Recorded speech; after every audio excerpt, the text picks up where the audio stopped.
Olá, seja bem-vindo ao Cultura Entrevista. Todo começo de ano é a mesma situação. O brasileiro olha a carteira, a conta bancária e, sobre a mesa, a lista de contas a pagar. Como em matemática financeira não existem milagres nem mágica, o que fazer? Para falar sobre esse assunto, o Cultura Entrevista de hoje recebe o economista Amaury Gonçalves. Amaury, obrigado pela sua presença aqui na TV Cultura. Estamos juntos aí mais uma vez. Obrigado pelo convite. Vamos falar um pouco aí, vamos tentar esclarecer para os nossos telespectadores aí dar algumas dicas a respeito de economia financeira e sobre um panorama geral da economia brasileira. Okay. Amaury, para as pessoas que não te conhecem ainda pessoalmente, a sua origem e a sua formação. Eu sou aqui de Ipatinga, minha família toda daqui de Ipatinga. Nós somos uma família grande, a família Araújo Andrade.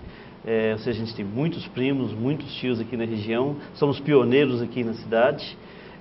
Sou de formação economista, sou bacharel em Direito também, professor na Faculdade Pitágoras e economista da Câmara Municipal de Ipatinga. A formação de economia de qual faculdade? De Belo Horizonte, PUC. Belo Horizonte, ok. Amaury, eu disse aqui na abertura, na brincadeira, que não tem mágica em economia, mas tem como fazer planejamento, né? Quais são os principais pontos, aqueles que você considera como os principais que devem nortear o orçamento doméstico, quer dizer, o orçamento da família, dos gastos mensais? Olha, primeiro é uma questão de equilíbrio, isso é uma questão matemática básica. Só pode gastar o que você tem, você não pode gastar além do que você tem. Eventualmente, isso só pode acontecer quando você estiver fazendo o financiamento da casa própria. É um financiamento de 20 anos, ou seja, hoje, liquidamente, você estaria negativo, mas é uma perspectiva de longo prazo. A taxa de juros é baixa e o prazo é bastante extensivo. Do contrário, endividar-se com pequenas coisas, principalmente os bens de consumo, que acabam aí depois de 1, 2 anos, 3 anos, 6 meses, é um mau negócio. No serviço público, nós brincávamos agora há pouco, existe lá uma lei de responsabilidade fiscal, quer dizer, o prefeito, o gestor público, a prefeitura só pode gastar efetivamente aquilo que ele tem uma previsão certa de entrar nos cofres públicos, não é isso? Quer dizer, as pessoas também deveriam adotar uma espécie de lei de responsabilidade fiscal dentro de casa? Olha, com certeza, é um paralelo interessante que a gente deve fazer, a gente deve buscar esse equilíbrio, porque a receita é sempre mais limitada, os nossos desejos são muito maiores do que a nossa renda, por isso a gente tem que ter esse equilíbrio, a gente tem que buscar esse equilíbrio. O paralelo que você faz é interessante, mas eu vou um pouquinho mais além. É não fazer não só o gestor, não. É o gestor com sua equipe, ou seja, é a família, o chefe de família, é o pai e a mãe com os filhos. Deve se envolver todos nessa responsabilidade. Porque essa é uma dificuldade que, se entrar numa bola de neve, num crescente de endividamento, vai afetar a vida de todos. Por isso eu acho importante trazer todos, envolver todos nesses momentos de sacrifício ou de colocar como que está a situação financeira da família para todos. Maurício, deixa eu aproveitar o seu conhecimento na área do direito, porque a Constituição da República estabelece um limite de juros e, na verdade, o limite de juros, aliás, não existe limite de juros cobrado por bancos, operadoras de cartão de crédito, financeiras e outras instituições do sistema financeiro brasileiro. Por que ocorre essa discrepância? Que a lei prevê uma coisa e na prática é outra. Já existiu na nossa Constituição uma limitação da taxa de juros de 12% ao ano, e isso caiu até porque não se pode resolver problemas econômicos, financeiros, simplesmente com a aplicação de uma lei. O mercado é que faz com que os juros tornem-se tão excessivo. É a elevada inadimplência, é a pouca oferta de crédito na economia brasileira que faz com que a taxa de juros seja tão elevada. Ou seja, hoje o governo vai fazendo uma pressão em cima dos bancos oficiais para reduzir a taxa de juros, mas ela ainda é elevada. Você vê que a dificuldade não é a questão do governo querer, é uma questão do mercado. É porque existem muitas pessoas dispostas a tomar um empréstimo e não estão olhando qual que é a taxa de juros. Está simplesmente vendo, a prestação cabe no bolso, pegam um empréstimo. É isso que arrasa, é isso que dificulta o crescimento da economia brasileira, é isso que dificulta um consumo responsável. De outra forma, nos países mais civilizados, o que acontece é um equilíbrio entre aqueles que querem tomar empréstimos e a disponibilidade daqueles que querem emprestar. Então você tem uma folga, uma quantidade disponível de dinheiro no mercado muito grande. No caso brasileiro, que nós precisamos de tantos bens de consumo, nós somos sempre tomadores de empréstimos. E do outro lado tem muita gente, pouca gente, poupando. Por isso há uma desregulação entre a oferta de dinheiro e as demandas por dinheiro. Houve um tempo em que os bancos justificavam as taxas elevadas, dizendo que era uma margem de risco, né? Porque muita gente não pagava e aí tinha que cobrar mais juros daqueles poucos que pagavam. Injusto, né? Isso era conversa, né? Com certeza existe uma elevada taxa de inadimplência. Até a perspectiva da economia para esse ano de 2013 é de uma redução dos níveis de inadimplência. Exatamente porque acredito que a população brasileira está tomando mais consciência em relação às questões de crédito. Ela está sendo um pouco mais seletiva. Ou aquelas famílias que já endividaram nos últimos 2 ou 3 anos estão agora no limite, estão agora num gargalo. Então elas não têm como mais ampliar o consumo. Daí então tem que procurar quitar as suas dívidas. E é onde os níveis de inadimplência em geral estão caindo, estão reduzindo. Inclusive nesse fim de semana saiu a entrevista do presidente da CDL de Ipatinga, do Márcio, na imprensa, ele dizendo que caiu o índice de registros nos 30 dias anteriores no Serviço de Proteção ao Crédito, que é mantido lá pela CDL e pela SIAP. Quer dizer, já é reflexo justamente disso que você falou, da preocupação das pessoas em não terem mais dívida. Com acerto. O Márcio Pena foi feliz nisso daí, exatamente essa estatística vai confirmar isso que eu estou dizendo. Ou seja, nós temos uma menor nível de inadimplência. As pessoas estão tomando mais consciência ou já estão num limite de endividamento em que agora é correr atrás do que já ficou para trás, né? Pagar as dívidas que já estão aí presentes na vida de cada um. Mauri, numa inflação média aí de 5% ao ano, o que seria um juro, vamos dizer assim, você disse que é o mercado que regula isso, mas pela lógica, pela razão, o que seria um juro justo? O que as pessoas deveriam, ou essa taxa aqui dá para arcar com isso, é possível? Olha, numa inflação anual de 5,5%, 5%, o justo seria aí pelo menos só o dobro dessa taxa em termos de juros para quem está tomando o empréstimo, né? Seria 10% ao ano. Realmente é difícil, isso só se consegue hoje na casa própria. Juros aí entre 8% e 10%, 11%. Mas para o consumidor, aquele que precisa do dinheiro para o dia a dia, uma taxa de juros entre 3% e 4% está bastante razoável. Tá? Ainda está longe de ser o ideal, mas dentro da realidade brasileira hoje é bastante razoável. Mais do que 4% já é alguma coisa extorsiva. O que é a diferença entre juro real? Você tem algumas empresas já são obrigadas a descreverem isso, por exemplo, no boleto de cartão de crédito, tem lá a taxa de juros, a taxa real de juros, e uma outra taxa que o juro é 12% ou 7% ao mês que tem sido cobrado do cartão de crédito. O que é essa taxa real de juros? Essa é a CET, né? Uma taxa efetiva de juros. Isso. Ou a taxa efetiva de financiamento. É porque ali vão estar incluídos todos os encargos que incidem sobre essa prestação. Por exemplo, uma taxa de contrato ou uma taxa de adesão, o IOF que estaria embutido, quaisquer outras despesas que estejam embutidas a boleta, por exemplo, a emissão da boleta. Então você tem uma taxa efetiva. Essa taxa efetiva vai te dar, então, qual que é exatamente, na realidade, quanto você está pagando por aquele empréstimo ou por aquele financiamento. É diferente da taxa normal. Avisa lá que é 1% ao mês, mas tem todos os outros encargos, o que acaba elevando essa taxa para mais de 2%. Quer dizer, a pessoa, o cidadão que nos acompanha, tem que prestar atenção nisso. Taxa real de juros ou taxa efetiva de juros, não apenas a taxa que... A taxa nominal que aparece ali normalmente na propaganda. Isso. A propaganda é muito bacana, né? Não quer dizer que ele esteja mentindo, mas é porque é preciso colocar ali, além daquela taxa que está apresentada, os outros encargos que incidem sobre o financiamento ou sobre a prestação. A gente percebe que o Imposto sobre Operações Financeiras, que você citou agora há pouco, IOF, é uma taxa cobrada, recolhida para o governo, não é isso? Para o governo. O governo arrecada aí de 1,5% a 3% de IOF ano, o que encarece os financiamentos. Se você pega um financiamento de 8%, você vai pagar mais 3% de IOF, ou seja, vai a 11%. É o governo aí numa sanha de arrecadação enorme sobre a economia brasileira. Bom, eu espero que a nossa entrevista tenha começado a dar aí uma ponta de explicação para os telespectadores de por que o juro é tão alto e por que quando você compra um produto financiado, parcelado, as prestações são tão altas assim, o preço final que se paga é muito alto. Nós vamos agora a um rápido intervalo e voltamos logo na sequência com a entrevista com o economista Amaury Gonçalves.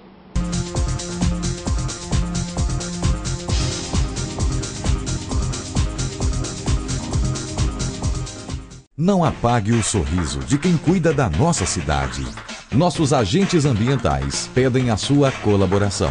Descarte seringas, cacos de vidros, espetos de churrasco, pregos e latas de conservas com os devidos cuidados. Embale-os antes do descarte. A gente cuidando da nossa cidade sem acidentes. Coleta Segura, o seu jeito de cuidar dos agentes ambientais. Vital Engenharia Ambiental. Você nunca viu, mas já ouviu falar. Não é um OVNI. Afrodite, 100% sexy shop. Venha conhecer o mundo de brinquedos para adultos. O amor nunca mais será o mesmo. Avenida Simão Bolívar, 1141, Cidade Nobre, Ipatinga. Fique bem informado com o Diário do Aço, o jornal de maior circulação em toda a região. Tradição, credibilidade e compromisso com o leitor estão em nossas páginas. Assine e leia o Diário do Aço, o veículo com a melhor equipe de profissionais e maior estrutura para apurar e informar com responsabilidade os principais acontecimentos. Acesse também a nossa versão online, www.diariodoaco.com.br.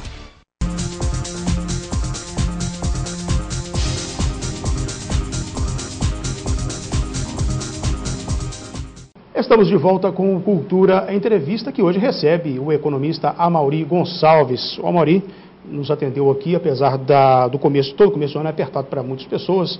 Nós fazemos parte, Amaury, daqueles que não saem de férias ainda em janeiro ou fevereiro. Com certeza, ainda não. Eu sei que é apertado para a agenda de todo mundo, mas enfim, veio aqui na TV Cultura nos falar um pouco sobre economia.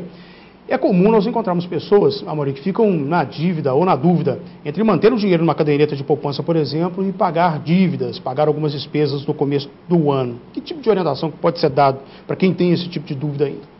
Olha, quem tem um recurso em caderneta de poupança e está endividado, por exemplo, no cartão de crédito, no cheque especial ou pagando algum outro financiamento de maior monta, é interessante que faça o resgate dessa aplicação e quite essa dívida. Dois aspectos importantes. É preciso, na hora da quitação da dívida, pedir o desconto proporcional por estar pagando antecipado, por estar antecipando a quitação. É preciso que haja um desconto. E segundo, quem tem esse dinheiro na poupança, a não ser que tenha alguma outra necessidade desse dinheiro, é um dinheiro que está já programado para alguma outra atividade mais exclusiva, é recomendável que faça esse resgate e proceda a essa quitação. É melhor, por exemplo, pagar o IPVA à vista do que manter o dinheiro na poupança? Com certeza. Apesar do desconto ser muito baixo, 3% para quem vai fazer o pagamento à vista, sim, 3%. Mas você não conseguiria esse rendimento numa caderneta de poupança. O rendimento da caderneta de poupança reduziu muito nos últimos anos, principalmente no último ano, até porque a taxa de juros vem reduzindo e a poupança também deve acompanhar essa redução. Então é recomendável, no caso do IPVA, que se proceda à quitação à vista. E assim são outras contas também, que vierem agora no começo do ano, é melhor pagá-las do que manter o recurso, porque o juro que incide sobre dívida pode ser mais alto do que o rendimento da poupança. Com certeza, hoje na economia brasileira, qualquer financiamento tem uma taxa de juros maior do que o rendimento da poupança. Deixa eu fazer um esclarecimento aqui. Eu estive conversando no fim de semana com o José Geraldo Despachante, que trabalha aqui em Ipatinga. Ele falou assim: Alex, olha, tem um monte de jornal por aí, site, televisão, divulgando que o IPVA ficou mais barato em Minas Gerais. Olha, isso não é verdade. Por que, José Geraldo, que não é verdade? Olha, que não houve redução, a taxa continua a mesma, a alíquota continua a mesma. O que houve, na verdade, foi a desvalorização do carro. Ele valia X em 2011, em 2012 ele ficou mais barato, o IPVA acompanhou, a alíquota acompanha isso, em 2012 ficou mais barato, em 2013 caiu mais ainda, por isso que o IPVA aparece menor lá para você que vai pagar. Então, quando você vai assim, IPVA em Minas ficou mais barato, o José Geraldo fala assim: isso é mentira, isso não existe. Não tem isso. A alíquota continua a mesma coisa que era cobrada em 2009, 2010, 2011, enfim. É uma informação equivocada e, infelizmente, está sendo amplamente divulgada. Curiosamente, logo depois que ele me falou essa história, eu, no fim de semana, navegando na internet, descobri lá uma manchete de um veículo de comunicação fora da região que divulgava exatamente essa inverdade, que o IPVA em Minas estava mais barato. Na verdade, aproveita o desconto de 3% para pagar à vista e se livra logo dessa dívida no fim do ano. Em relação ao IPVA, ainda tem um outro dado importante, é que quando o governo reduziu o IPI, os carros novos tornam-se mais baratos e, consequentemente, a queda no preço dos usados foi ainda mais significativa. Isso. Então, além da perda normal de uso, que o carro fica depreciado, a redução do IPI forçou todos os outros preços dos usados mais ainda para baixo. E se a tabela do carro está menor, automaticamente o valor do imposto a pagar... O valor do imposto 4% sobre um valor, sobre uma tabela menor, vai significar um imposto menor. Mas a alíquota continua a mesma, ou seja, o governo não abriu mão em nada. É simplesmente uma questão de mercado. O produto está agora depreciado, vai incidir 4% sobre um valor menor. Amaury, deixa eu voltar num outro assunto que você começou a falar dele, do primeiro bloco. que é a questão dos financiamentos de longo prazo aí. É muito comum também, os jornais até destacaram isso no fim de semana, que tem centenas de pessoas entrando com ação na justiça pedindo revisão de financiamentos que ainda estão sendo pagos, por exemplo, de veículos, e outros que acabam de pagar o financiamento e descobrem que podem ter sido lesados e recorrem à justiça. Como é que se dá isso realmente? Olha, essa é uma discussão jurídica que algumas entidades têm entrado contra as empresas, as financeiras, exatamente porque entre a propaganda que é feita, que é divulgada, e a taxa efetiva que é paga pelo consumidor, há uma discrepância muito grande. Então, aí isso torna-se abusivo. Ou seja, não houve um esclarecimento devido na forma da lei, do Código de Consumidor, Código de Defesa do Consumidor, para que o consumidor tivesse exatamente a clareza do tamanho da dívida que estava ali adquirindo, né, nesse financiamento ou nessas prestações. Tá. E a Justiça tem reconhecido isso? Tem histórico de reconhecimento? A Justiça tem histórico de reconhecimento. Deve ser analisado caso a caso, exatamente porque há todo um folder, há todo um material de divulgação e de propaganda feito por essas financeiras e que, na realidade, não correspondem àquilo que efetivamente está sendo pago pelo consumidor. O consumidor está arcando com valores maiores do que aqueles que foram contratados ou aqueles que foram demonstrados ou apresentados a ele no primeiro momento da compra. Nós percebemos que as cláusulas desses contratos de longo prazo não são negociáveis, elas são cláusulas já pré-estabelecidas, o cidadão quase que só assina, não é isso? São contratos de adesão em que o consumidor fica aí numa situação de inferioridade porque ele não tem condições de barganhar cláusulas ali, acrescentar, retirar, excluir, ou seja, o contrato já vem pronto. É o típico de um contrato de adesão. Qual seria a solução? Você precisa de um bem, mas não pode comprar à vista. Seria o quê? Aguardar um pouco mais, negociar um preço à vista? Como é que é isso? Olha, realmente a aquisição de um carro, como vai envolver valores maiores, você teria que ficar juntando esse recurso durante muito tempo. Quem sabe faça um consórcio, ou quem sabe vai juntando isso numa caderneta de poupança. Mas, de qualquer forma, acho que a informação é importante. É ter exatamente a clareza de quanto eu vou pagar ao final do período, ao final dos 5 anos de financiamento. Vou pagar 2 carros, 3 carros, vou levar apenas um. É preciso que o consumidor tenha essa clareza. Tendo isso, cada um faz a sua avaliação. Com toda certeza, você juntar o dinheiro, você conseguir uma outra modalidade de financiamento mais barata do que aquela apresentada pelas financeiras, é muito mais interessante. Consórcio é um negócio seguro no Brasil? Consórcio é seguro, é regulamentado pelo Banco Central, todas as instituições são idôneas, a gente pode checar, inclusive, no site do Banco Central a regularidade desses consórcios, até para ver a idoneidade, né, de quem está apresentando aí esses projetos, né, ou esses projetos de negócios aí que são interessantes. Ok, e você não paga juros, tal como no financiamento normal? Com certeza que não. O consórcio ele cobra apenas uma taxa de administração, que tem caído ultimamente, estava em torno de 20%, hoje seria razoável em torno de 12% de taxa de administração nesses consórcios. Mas certamente não iria dobrar ou triplicar o valor de um bem, como ocorre hoje num bem financiado aí a longo prazo, né? 20 meses, 60 meses. Não, com certeza, a taxa é bastante significativa, é bem menor, você vai pagar menos pelo produto, mas ele tem um certo inconveniente. Aquele que precisa do bem agora, com certa urgência, ele não tem como retirar esse produto. O produto está sujeito a um sorteio ou está sujeito a lance. Então, para quem precisa de um veículo, por exemplo, para trabalho, ele tem algumas limitações. Para quem pode planejar e pensar um pouquinho a médio e longo prazo, é uma alternativa viável de consumo. Inclusive há consorciamento também de imóveis, de bens imóveis, não é isso? Sim. Hoje nós temos modalidades no sistema financeiro de bens de consumo, de cirurgias plásticas e até de bens imóveis também. Os imóveis também estão nessas cláusulas hoje aí, que é significativo, você recebe o recurso e pode adquirir o bem aonde você melhor pretender morar, residir ou fazer qualquer outra modalidade de investimento. Ok. Amaury, esse assunto já foi exaustivamente debatido, porque em 2008, quando estourou aquela crise financeira, não foi a crise econômica, mas financeira nos Estados Unidos, as pessoas disseram assim, pelo andar do consumo no Brasil também, que é muito estimulado, o Brasil corre o risco de ter uma bolha como essa que teve nos Estados Unidos, principalmente com relação a financiamentos imobiliários. Na verdade, a situação aqui é um pouco diferente. O que diferencia o modelo que era aplicado lá, não sei se é hoje ainda, mas o modelo brasileiro? Olha, o modelo brasileiro, até pelo tamanho da economia americana, a peculiaridade nossa é que a economia é menor.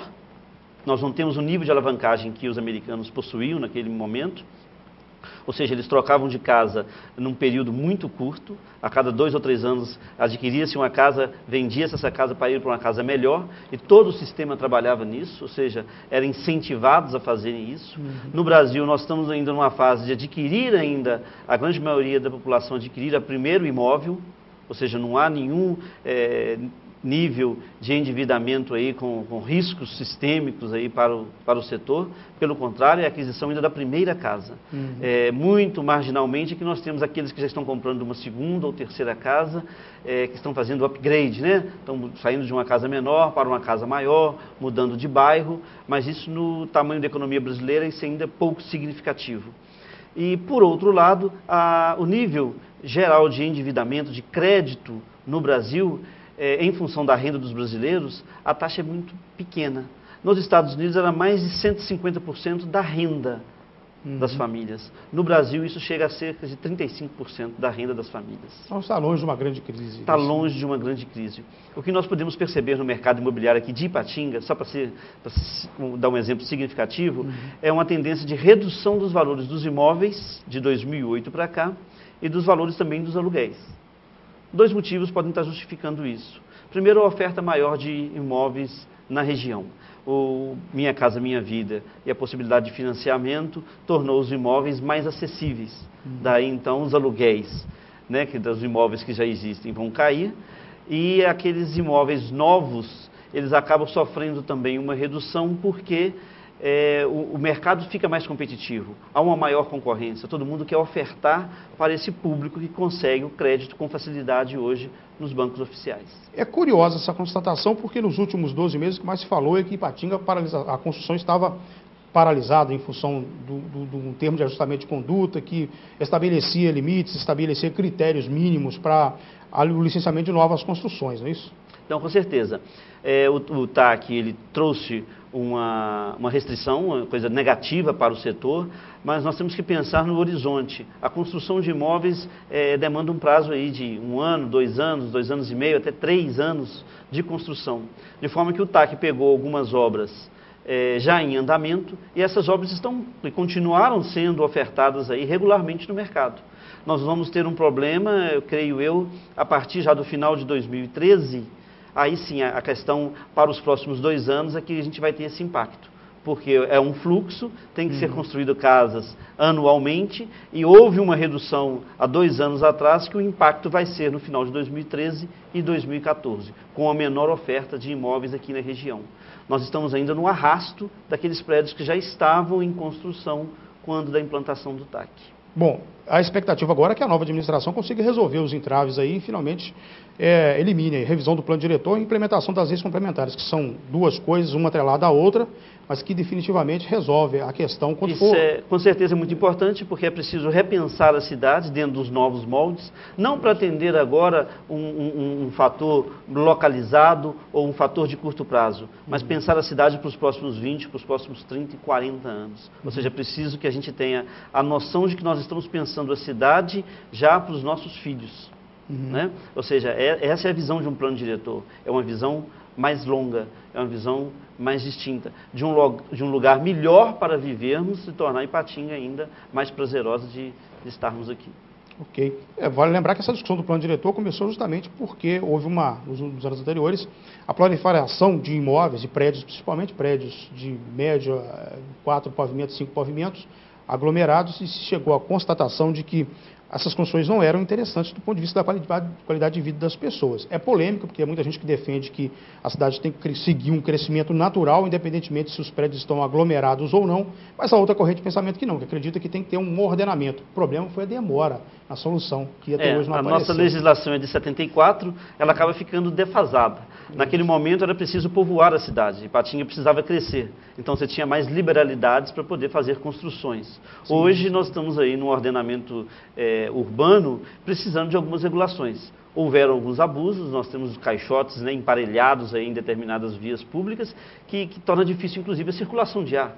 Isso dá um problema, a pessoa não percebe, mas a longo prazo dá um problema inclusive de saúde, porque as pessoas não estão residindo num ambiente saudável, num ambiente adequado.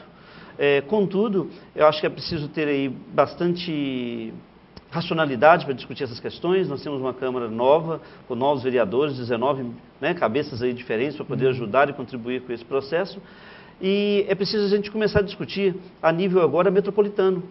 Eu acho que um plano diretor para a região metropolitana seria interessante, porque não haveria uma competição entre uma cidade querendo desregular as legislações a respeito de ocupação urbana em detrimento de outro município. Ou seja, não se pode proibir em Ipatinga e permitir em Santana do Paraíso, em Timóteo ou em Coronel Fabriciano. É preciso pensar isso de uma forma, então, mais coordenada, que seja um plano diretor metropolitano. Tá, só lembrar que um dos efeitos dessa questão de Ipatinga foi um crescimento substancial de prédios no bairro Cidade Nova, vizinho aqui, Ipatinga. E há poucos dias eu recebi de um morador de lá que falava o seguinte: olha, não existe mais como a rede de esgoto do bairro Cidade Nova suportar a quantidade de demanda, quer dizer, tem rede de esgoto estourando pelas ruas afora. Essa poderia ser tomada como um exemplo claro dos efeitos da falta de planejamento na hora de se construir, né? Não adianta só pensar em fazer um prédio mais barato, como é um fato. Em Santana do Paraíso você consegue comprar, inclusive financiado pelo Minha Casa Minha Vida. Em Ipatinga quase não existe esse financiamento.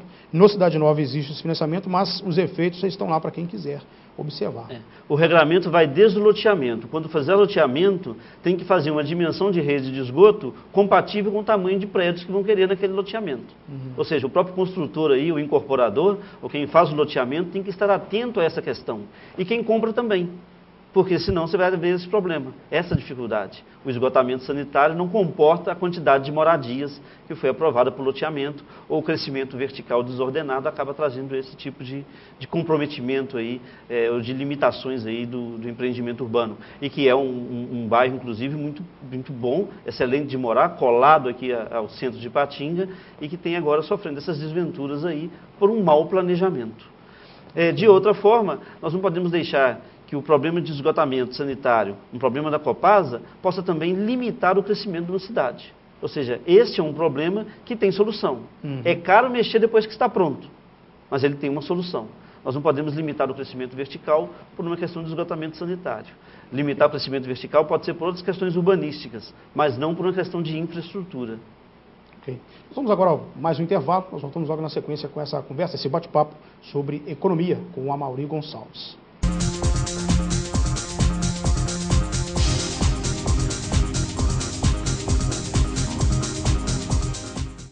Atenção, luz, câmera, gravando.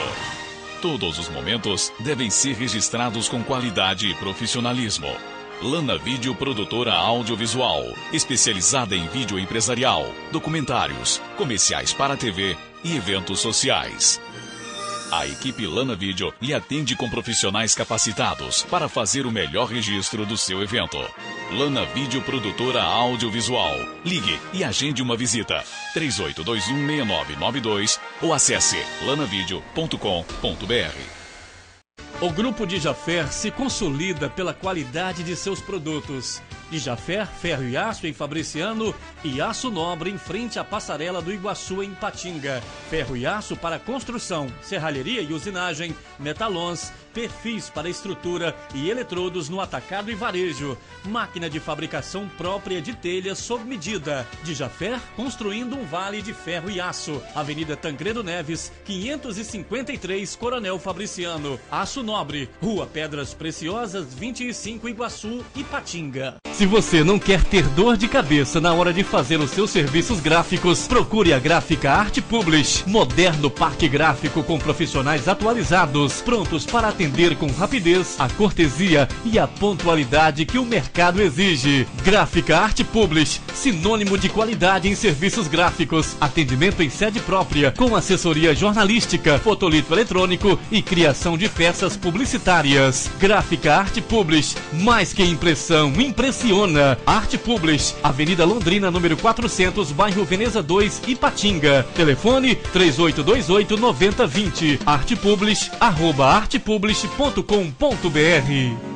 A API oferece aos seus associados e dependentes no Clube dos Pioneiros um amplo salão de festas para vários eventos e serestas todas as sextas-feiras. Salão de jogos, sauna, cursos profissionalizantes, área assistencial, 2 campos de futebol society, quiosques com churrasqueiras e ampla área calçada para estacionamento e eventos externos. Na sede administrativa própria no Areal, consultas médicas gratuitas, tratamento dentário em parceria com o COI, exames laboratoriais e assistência jurídica. A API, Entidade de Utilidade Pública Federal desde 2009, uma entidade administrada com visão de futuro.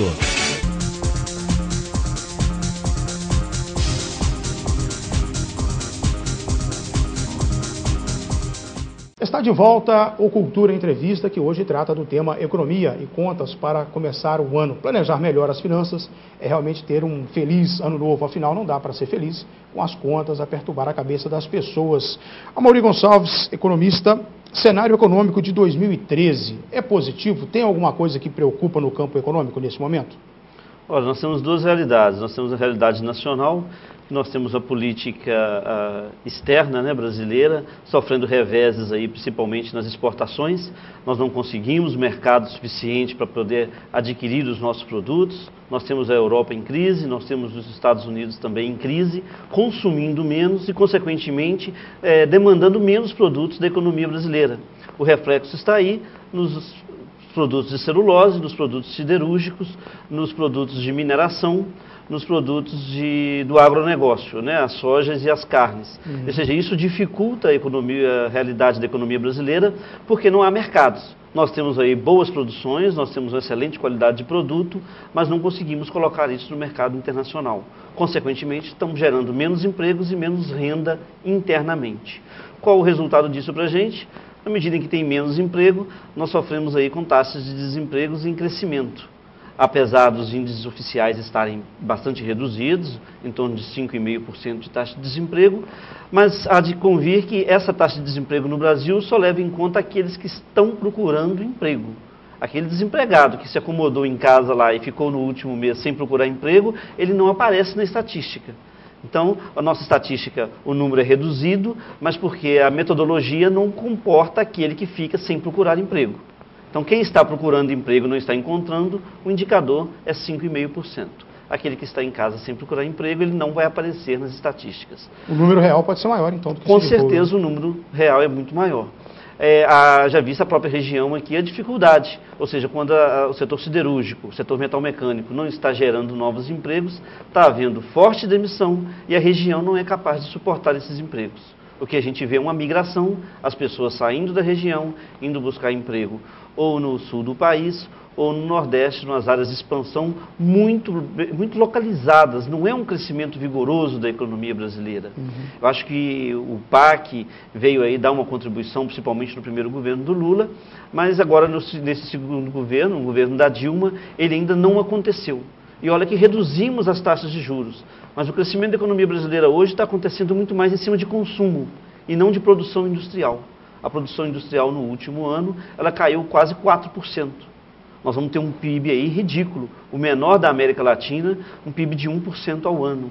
Ou seja, isso não dá conta de suportarmos aquela juventude que está entrando no mercado de trabalho, que é um número significativo aí da população, em torno de 2% a 3%, ou seja, esse crescimento de apenas 1% não comporta gerar emprego nem para o nosso jovem que está entrando no mercado de trabalho, o que dirá para aqueles que já se encontravam desempregados. Ou seja, nós precisamos crescer além desses 1%, nós precisamos crescer de uma forma mais contínua, de 3% a 4%, por um período aí de pelo menos 5 anos, continuamente. Ao mesmo tempo que há uma redução do consumo, nós temos aí o efeito China, que produz muito com custo muito barato, né, para jogar no mercado. E disputa com produtos brasileiros que são muito mais caros, tem um custo de produção maior. É aquela situação de dumping, o dumping de emprego, porque lá não tem uma legislação trabalhista rigorosa, como nós temos no Brasil. Nós não temos uma burocracia, como temos aqui no Brasil, excessiva. Lá nós temos, na China não há questões ambientais, né, uma adequação ambiental como nós temos aqui, exigências legais cada vez maiores para a gente fazer o empreendimento. Isso dificulta. E acabamos tendo a concorrência de um produto chinês que vem com toda liberdade, com todo favorecimento por parte do governo daquele país. Quer dizer, a indústria nacional, o comércio nacional vai ter que se reinventar. Sim, e olha que nós temos uma margem muito pequena de fazer essa reinvenção, porque a reinvenção seria tecnológica, e tecnológica a gente está indo caminhando bem, a gente pode adquirir isso no exterior, essa tecnologia. O problema é a gente acabar com o engessamento do Estado brasileiro, é a burocracia, é as dificuldades que a legislação coloca para toda iniciativa que começa no Brasil. Isso é o maior entrave que nós temos. Daí o empresariado não acreditar, não basta baixar os juros, não basta o consumidor estar comprando, é preciso que a gente tenha condições internas de crescer, e de crescer de uma forma sustentada. Não dá para crescer 4% num ano, 1% no outro, 3%. Nós ficamos um zigue-zague que não é bom para os negócios. Os negócios precisam de um ambiente de uma certa calmaria para que a gente possa planejar. Ou seja, como você vai planejar se você tem perspectiva de ficar desempregado agora ou daqui a 2 anos? Não há condições de fazer um investimento de longo prazo se nós não tivermos essa estabilidade. Da mesma forma é com os empresários. Os empresários precisam de um horizonte claro, para que ele possa ver lá na frente e falar o que ele vai investir hoje e o que ele vai colher lá na frente. É preciso haver a conexão entre o presente e o futuro. Tá. Alguns colegas economistas, seus colegas economistas, chamam o mercado latino, a América Latina, como o mercado doméstico, né? Que pega aí da América Central para baixo, incluindo aí Chile, Peru, Argentina, Uruguai, Paraguai, enfim. Esse mercado local, esse mercado doméstico não seria suficiente, não teria um mercado de consumo suficiente para a demanda só do Cone Sul, vamos dizer assim? Sim, você fala é interessante porque a economia americana hoje, por exemplo, ela sobrevive do próprio mercado interno. Eles consomem demais, consomem até exageradamente, o que é bom, porque vão demandar produtos brasileiros aí, né, ou produtos do resto do mundo. Por outro lado, a nossa realidade, o nosso mercado interno está crescendo de forma vigorosa, porém nós não temos estrutura industrial para atender essa demanda. É onde nós buscamos, então, os importados. Quando buscamos os importados, e nós buscamos os importados de ponta, de grande tecnologia, nós acabamos levando a indústria nossa ao sucateamento. Nós não podemos concorrer com o aço que vem da China. Isso é um paradoxo, né? É um paradoxo, mas é porque nós crescemos muito e não temos estrutura econômica interna para acompanhar esse crescimento. Porque nós temos uma legislação trabalhista que dificulta, nós temos uma burocracia, nós temos uma carga de tributos enorme, difícil de mensurar, difícil de definir qual o valor desses impostos, porque o encadeamento dos impostos no Brasil é complicado, não é uma situação difícil de resolver.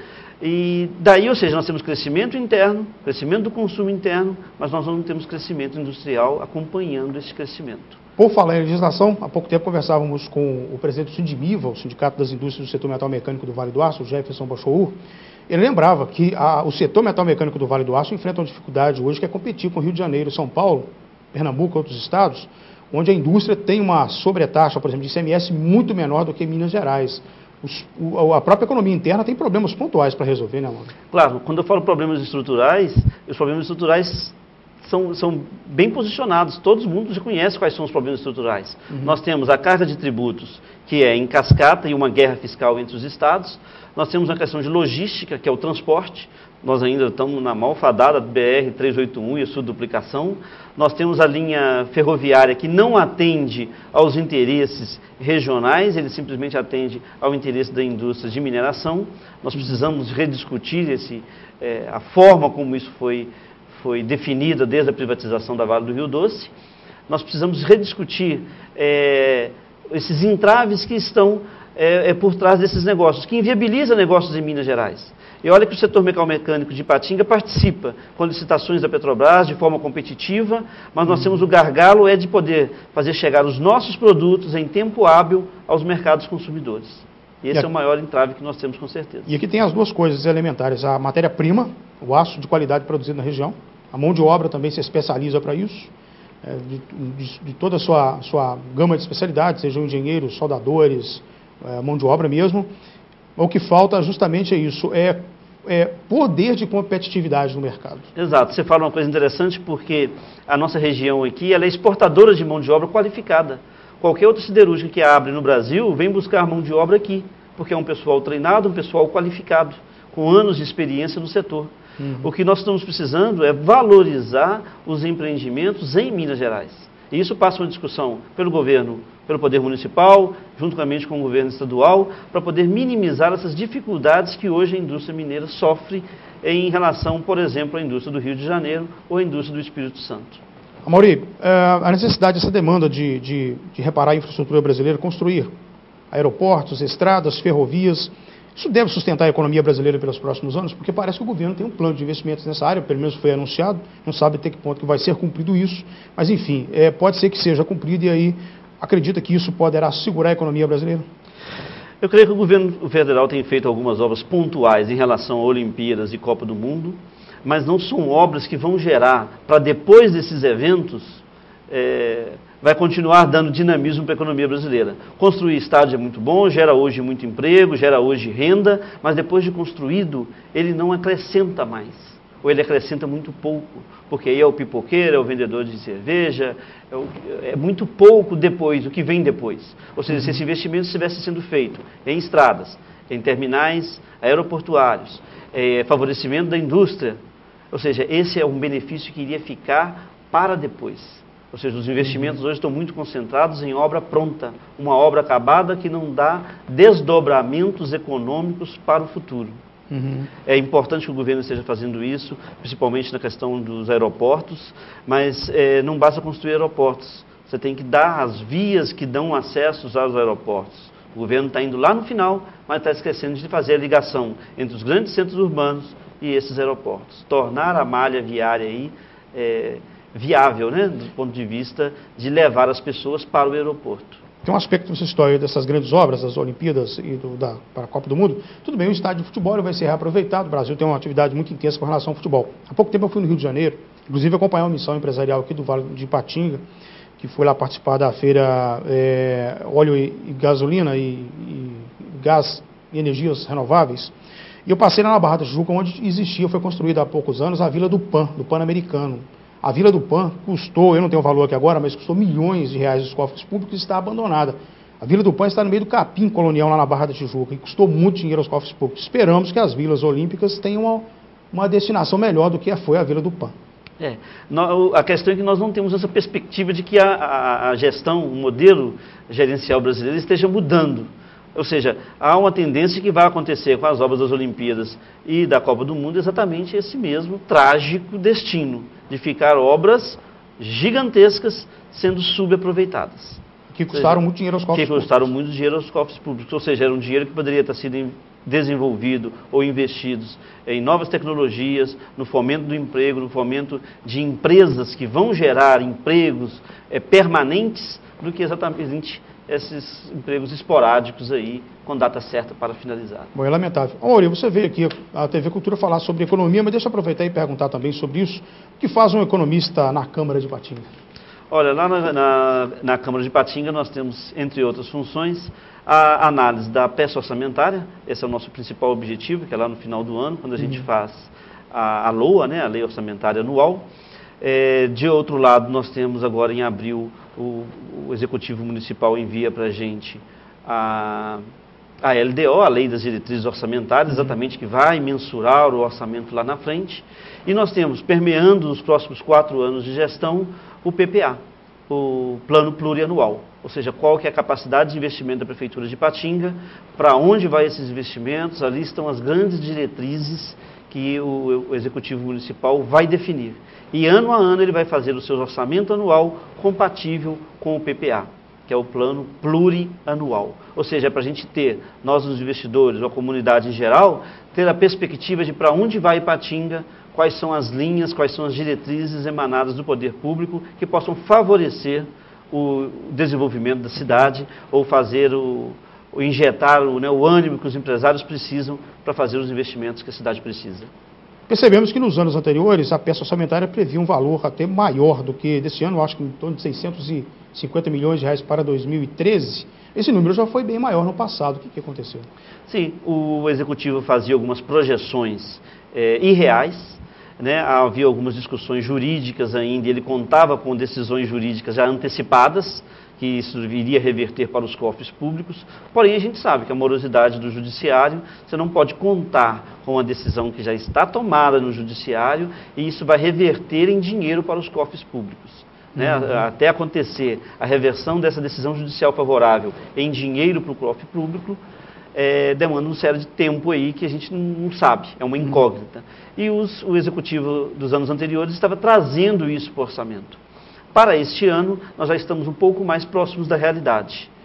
Os valores em torno de 650 milhões já estão mais próximos dessa realidade.